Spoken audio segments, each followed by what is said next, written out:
we had invited students from Black student unions and other private independent schools in there, Lakeside, University Prep, what have you. And there were probably 60, 65 kids on that Zoom meeting, and it went probably about an hour, and you could hear a pin drop, and it was absolutely amazing.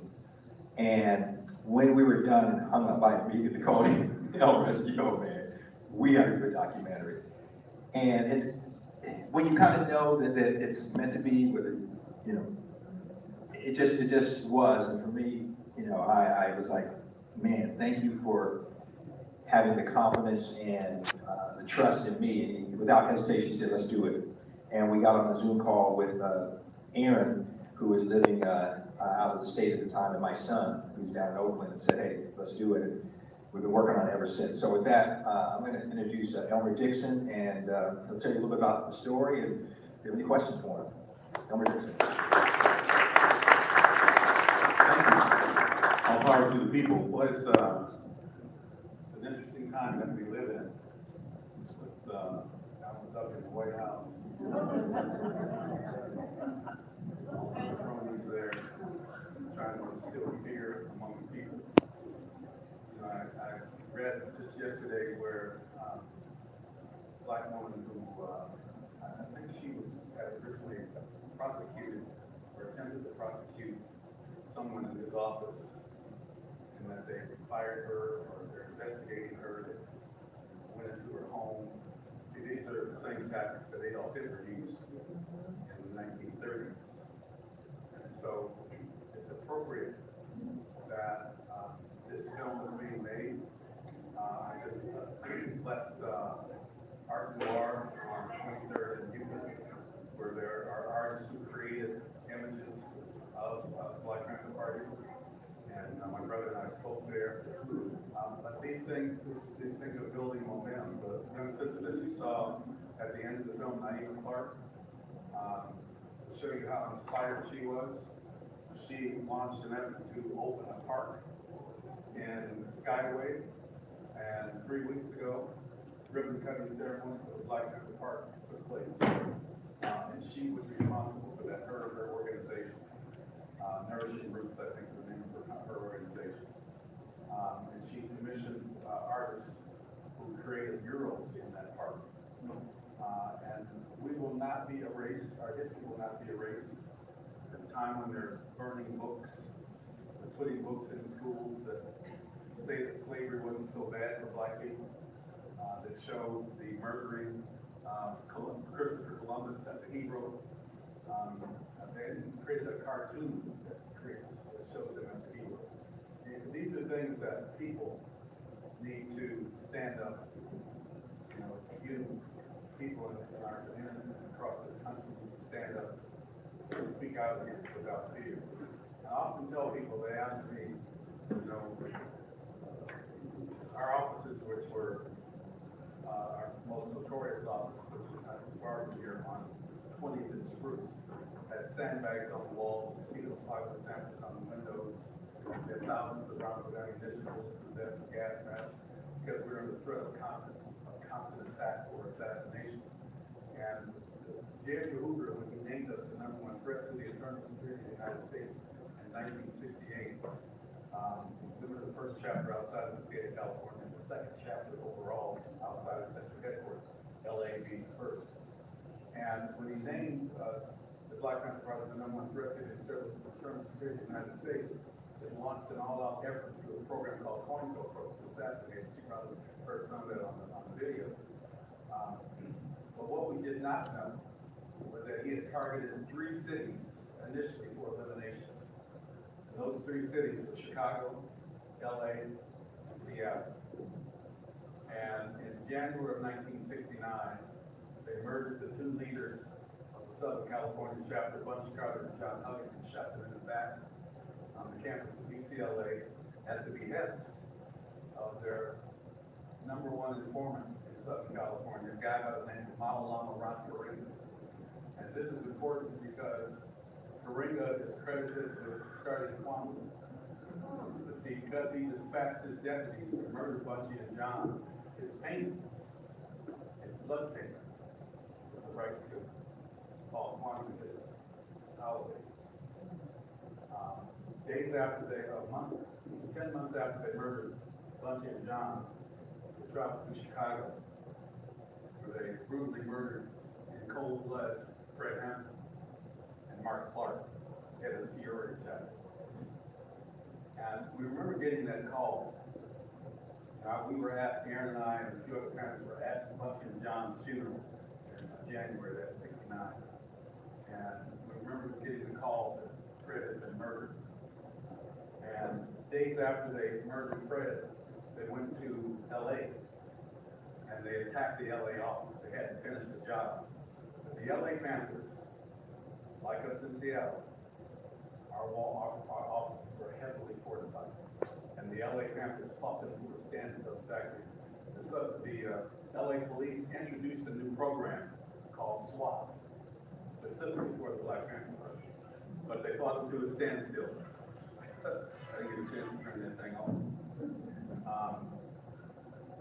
And days after then, they attacked LA. We didn't know this hit list existed. So they came to Seattle. And we were doing an ordinary day out in the field called a breakfast program, free medical funding, self-panther papers, and the stimulating revolution in the community. And we got a call on the phone when we came in from the field. And it was a reporter. Some of you are old enough to remember a guy by the name of Don McGaffin. McGaffin called us up. He was down in the police station. He was talking in a hushed tone. He said, I see them getting all their weapons lined up, ammunition stacked up, bulletproof vests pulled out. And he said, I asked them what they were going to do. One of the cops said, we're going to go get those bits of us. And people often ask me, so, are you afraid? And I tell people, we were excited. Excited because the murder of our comrades, it was our turn, and we were ready to get back time. But a funny thing happened on the way to the shootout. The AFT agents went to ask the mayor for tactical support to use the Seattle police to assist in attacking our office. He asked them, so why do you want to attack our office? And the rhetorical lie that they told was, our informants tell us that they have illegal weapons. The mayor retorted, my informant tells me that their weapons are legal. He said, you will not be using Seattle police. And in fact, if you still choose to attack their offices, we'll be on site and we'll arrest who we determine to be the aggressors. Needless to say, the cowards that the AFT were and are did not show up. We were disappointed when they didn't come. We were prepared. But I tell that story, and when people ask me, were you ever afraid? We were never afraid. Maybe we were too young to be afraid.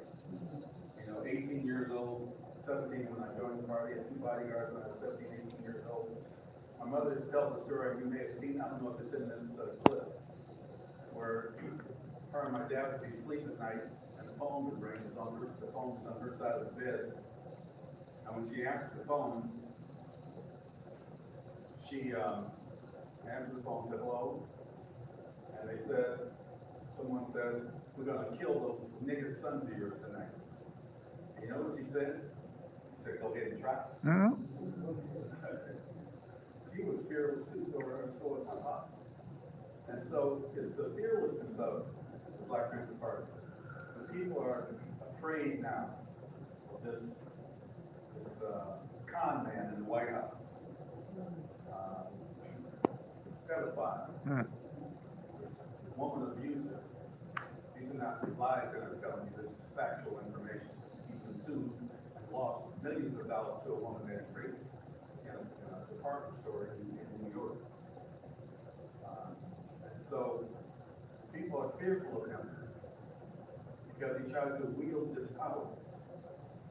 But he's a paper tiger, as we used to call paper tigers back in the day. And I tell people that if we could stand up to Dick Nixon, J. assassination Hoover and his henchman, John Mitchell, you can surely stand up to these idiots and these clowns, because they too will pass. So this spirit of revolution that's in the air, I don't know if I mentioned that the People's Wall that's around that office was unanimously approved for designation as a historic landmark. If you haven't seen it, right there on 20th Spruce. And a few blocks from it, on 21st and Yester, is the only remaining original Black Panther 300 sign in existence that we launched in 1970 in that office. 56 years later. So we're not hiding, we're not running. Our interpretive center will be opening on June 12th in Pioneer Square, the historic Metropole building. It's a demonstration site because we will be building a permanent site in the CD with housing on top, affordable housing. And so our legacy, it's important that we preserve the legacy of the freedom fighters, not just the Black Panther fighters, but freedom fighters throughout history. Elaine Brown, who was the first and only woman to lead the Black Panther Party, she's a power broker. You've never heard Elaine. She's very intelligent. She was at our 50th anniversary that same year that I met Rick for the first class. And she built, I think it's a 197 unit apartment, affordable housing unit in downtown Oakland, in the streets that we used to patrol, called the Black Panthers. So, where are you going with it? So this documentary that's coming, it's going to be a critical testament to the fortitude, the strength, and the courage of Black people, members of the Black Panther Party. So I thank you for supporting it, coming out this afternoon. I do have a few copies of my book that I brought along. I see that there's a book over there about the Portland chapter. We were also the Washington State chapter, which meant that we were in charge of state of Washington and Oregon. We launched the Portland chapter. We launched the Tacoma chapter. Now there's some guys running around calling themselves the Tacoma Black Panther Party. Anything us. But we also had a chapter in Eugene, Oregon. Actually, we call the smaller chapters branches. We had one in Walla Walla Prison. I think he's in this clip. Mark Cook. He'll be in the full documentary. But he was in charge of the prison in Walla Walla. Got permission from Huey P. Newton to launch that chapter. He himself was in prison at the time. And we had a group in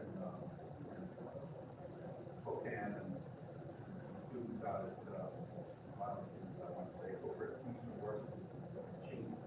So we kind of covered, we were in charge of the Northwest. So it's a rigorous history, one we should explore. And again, I thank you for supporting it and your continued support.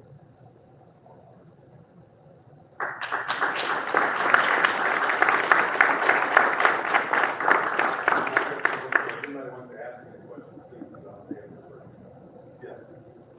Yeah, I want to know what is being done with generations that were part of the Panthers, but the generations today, they might have been. You know, several of us in the party are on a mission to continue to educate the youth, inspire them. I speak in multiple high schools and speaking in Daily Gasser elementary school this week. A smile cracks on my face because all of the groups I speak to, I've been a guest lecturer at the University of Finland for 13 of the last 14 years. I have white students coming out of Finnish high school asking me, how can we start a Black Panther Party in Finland? Those are the same questions I get here. And, but my favorite audience, with the corporations, the high school, my favorite audience are K through 5. These kids, you should see them when they walk into the room. Their eyes light up. They want you to sign the tennis shoes and the arms and the jackets and those little tiny pieces of paper. Because they know the difference between truth and lies. You know, they found out that Santa Claus ain't coming down their chimney because they ain't got one. And so they know when someone's telling them truth and lies. And I always tell them in front of their teachers, don't believe everything that comes out of your teacher's mouth. Don't believe everything that comes out of my mouth. Educate yourself. I tell them to read a book called Lies My Teacher Told Me. Because that'll open their whole world up. So we continue to do this. My brother and I and other Panthers, 90 speaks in schools. And this interpretive center will have a research center component to it. And it's mainly for young people to come in and study and learn about past struggles and revolutionary movements.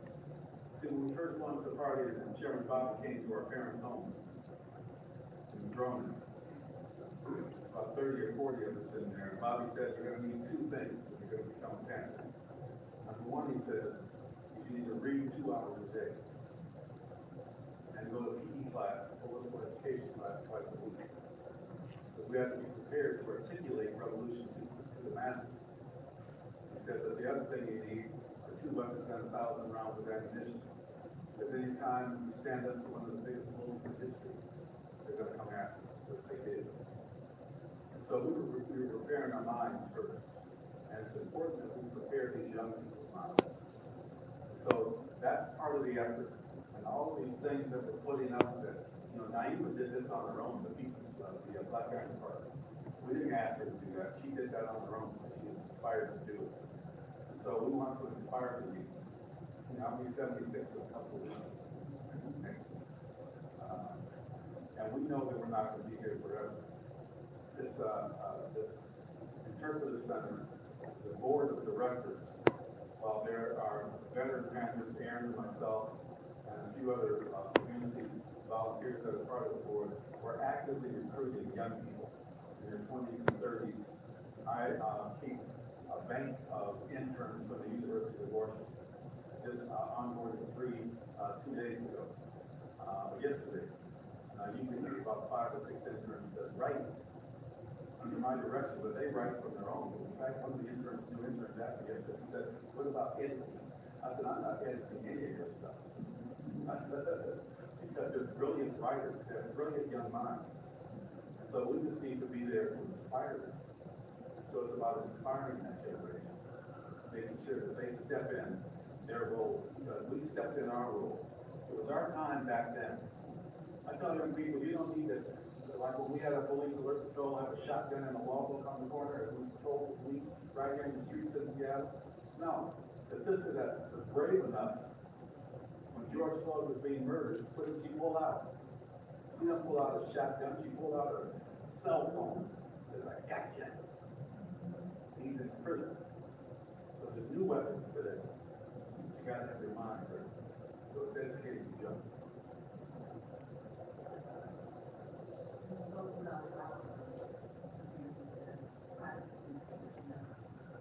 Practicing what? Well, the reason why Fred Hampton was murdered and kicked out, you may have seen the movie Judas and the Rise of the Judas and the Black Messiah, the Rise of the Black Messiah. I think it's about Judas and the Black Messiah, which was only partially true because they put too much attention on the Judas and made him out to be a victim. He was not. He was a murderous individual. But Fred Hampton said that what we need is black power for black people, brown power for brown people, white power for white people, yellow power for yellow people, red power for red people. We need all power for the people. So we're going to start a rainbow coalition. So we built a rainbow coalition. White organizations. One of them was called the Patriot Party. That had Fred walk into their meeting. They had a Confederate flag up. Fred said, "We're not the enemy. You're poor just like we're poor. They took that Confederate flag down and became a coalition with the Black Panther Party. Formed a coalition with the Young Lords, the Puerto Rican group, the Brown Berets, the Red Guard, AIM, American Indian Movement. But the thing about intersectionality then, that people need to understand, white students were always coming to us and asking, can they become a member of the Black Panther Party? We said no. We can work together. Because you got enough work to do with the white community. So they couldn't come in and tell us how to organize an argument if we were going to go in and tell them how to organize it there. They could talk to your parents, or grandparents, or whatever other people that needed, work. They could do that best. So be it in the Latino community. That free medical clinic, the one that is still operating today, Carrolltown Center Medical Center, I had closed the original one, which was called the Sydney Military Medical Center. Sydney was one of our fallen comrades, and you may have seen on the end of the clip. And Sydney was murdered in a setup, saying he robbed the grocery store because he got murdered from a grocery store. So the name was not yet. When I went to prison as a political prisoner, I got out in 72, the whole chapter had been moved to central headquarters. And we had community workers there. Some of who ended up becoming managers. So eventually I closed the clinic with the idea of reopening as a family medical center. And one of the rules of the Black Panther Party was you could never accept government funds. So we came through that era. And there was a new time, in 78, we formed a coalition with 4 other clinics.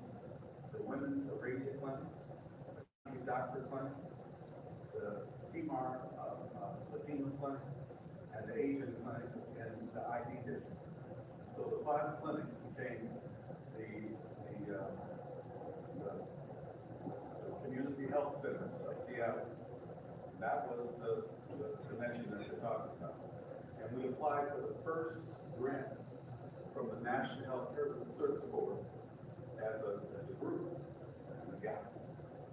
So that's why that clinic is still thriving today. So there's the intersection. Yeah.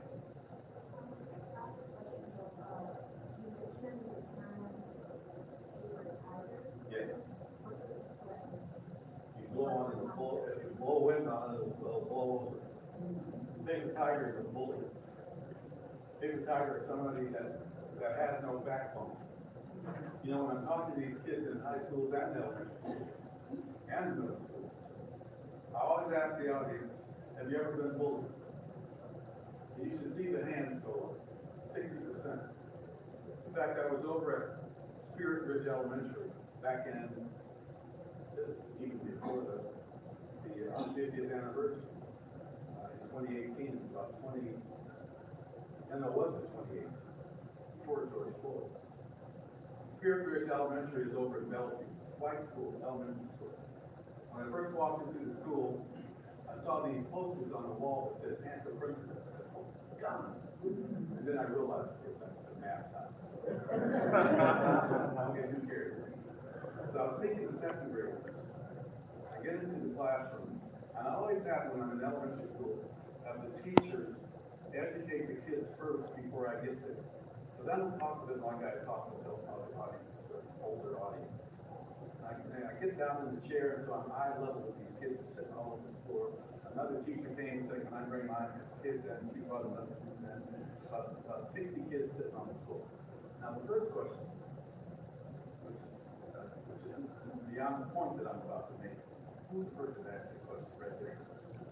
First question out of this little blonde, blue-eyed kid's mouth. And he was like, worse than that. It's like, he asked the question. I thought he was going to explode. And he said, what was it like being on the police alert patrol? It's just like blew me away. That this kid understood the importance of us patrolling the police in our community. And I always tell kids, most cops aren't bad cops. We just happen to get an inordinate, our higher percentage of them in our neighborhood. And so the second question, which is to my point, little tiny little blonde, black, a little bit. And she said, I have 2 questions. She said, my first question is, have you ever been beaten up? And I said, no, sweetheart. I would defend myself. I wouldn't allow myself just to get beaten like a piece like that. And she said, my second question is, have you ever seen your friends get beaten up? Now, see, I knew what she was getting at. And I told her, no, sweetheart, I would not stand by and let my friends get beaten up. I would help them. Because she had been bullied. Because maybe she was smaller. Maybe someone didn't like the color of her hair, or the color of her skin, or her clothes, or whatever it was. The way she talked, or the way she walked. Paper tigers are bullies. They bully on someone, but the minute you punch them back, they fold. See, anybody punched that fool in the White House in the face yet? You know, these so-called assassination attempts. Can you find somebody that could shoot straight?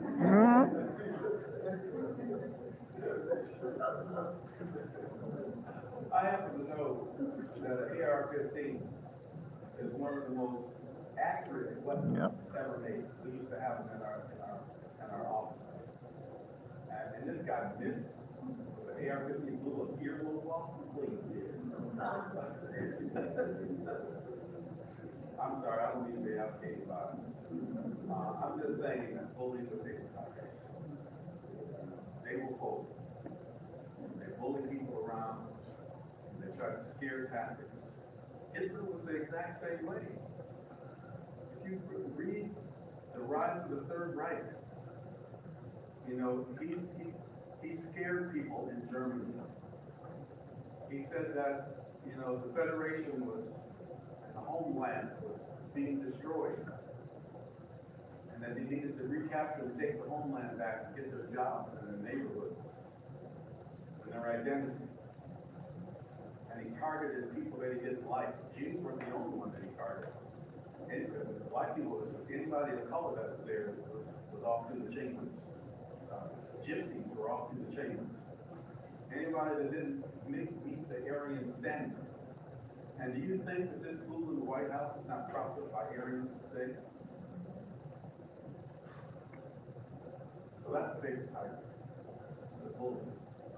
He's slapping you with a bully. And I don't mean it. You projecting the power. I just want to say that I marched with King when I was 11 years old. The King said if someone slapped you, turn the other cheek. And I grew up across the street from the only playground. Enough said. If a kid slapped me and I said, hit me again, I would have been bullied the rest of my childhood. Along comes Malcolm X and he said, if someone slapped you, you better slap him back. And they said that was violent. That's not violent. No, he said that's self-defense. And so I tell these kids, you gotta love each other. You gotta stand by one another. Because people will bully you. If you let them bully you, they will. But if you hit them back, they'll hold. That's it. Yeah. Good to see you, brother. Thanks for coming today. So you mentioned the Coma chapter. Can a group using the name be recognized? And if not so, how can they be? They're doing classes, they're teaching self-defense, doing some political classes, things like that. How can an organization use the name and not get ridiculed, I guess? Well, I'll tell you a little side story. So one of the first, or got one more minute? Last question. The first group that tried to appropriate our name were the so-called New Black Panthers Party. And their leader was a firm informant. And they had a chapter in Tacoma, this was a few years ago. New Black Panthers Party. They wanted to talk to them deeply about, the name, what I felt about it. And what I told them is the same thing I would tell this group in Tacoma today, is that you need your own identity. You don't need to take our name. That's like me, going up to Naeem and saying, hey, I'm Naeem. Just taking somebody's name. And I said, it's important that if you're gonna operate, that you do understand the principles of the Black Panther Party. When we in fact incorporated the symbol of Black Panther, we went to the Loudons Common Freedom Association, known as the Deacons for Defense, who had the symbol.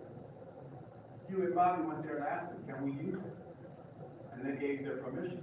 No one's asked us permission to use our name. So I told this young group, create your own identity. You know what they did? They changed their name to the Elephant Party. And they do services in Tacoma under that title, Elephant Party. So if these so-called Black Panther Party chapter in Tacoma wants to have a conversation, I'll sit down and tell them the same thing. Follow the principles of the Black Panther Party, but also create your own identity. Thank you. All of our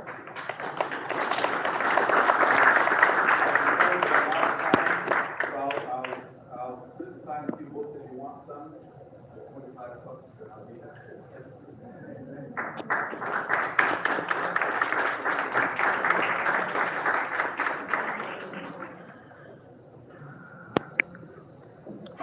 Well, since I live in Tacoma, I'll see if I can make up a meeting with them. Why not? Peace.